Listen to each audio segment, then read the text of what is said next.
بسم الله الرحمن الرحیم. په ټولو نه اول خو زموږ سره په سټیج باندې ناست د پښتون ژغورنې غورځنګ ډېر قدرمن مشر منظور احمد پښتین او د ده سره ناست دلته د سیاسي پارټیانو چې څومره مشران راغلي دي، څومره سیاسي پارټیان راغلي دي او دلته چې تاسو څومره راغلي ځوانان، زمونږ ملګري، زمونږ د سنګر، زمونږ د هرې سختې چې کوم ملګري یې چې دلته راغونډ شوي، د تاسو د ټولو په اجازه ملګرو زه به اوږدې خبرې نه کوم. زمونږ مشران هم ناست دي، هغه به تفصیلي خبرې درته کوي. مخکې هم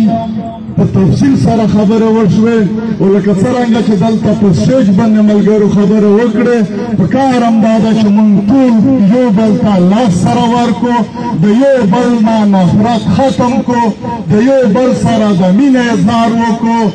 بحثیت پښتون قوم موږ په دې خطاب باندې د دې مسالې سره مخ یو، که هغه زموږ باندې ملګري دي په جیلونو کې، که هغه زموږ وسایل قبضه شوي دي، که هغه زموږ نورې کیسې را روانې دي دلته چې کوم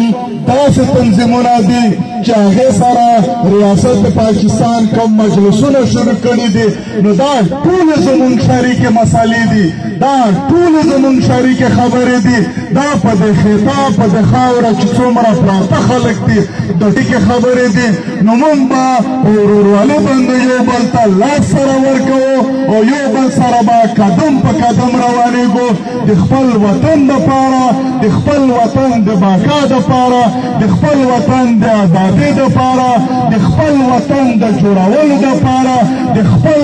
وطن د داسې ساتلو دپاره لکه د دنیا خلکو یا نورو قومونو چې کوم خپل وطنونه ساتلي دي. نو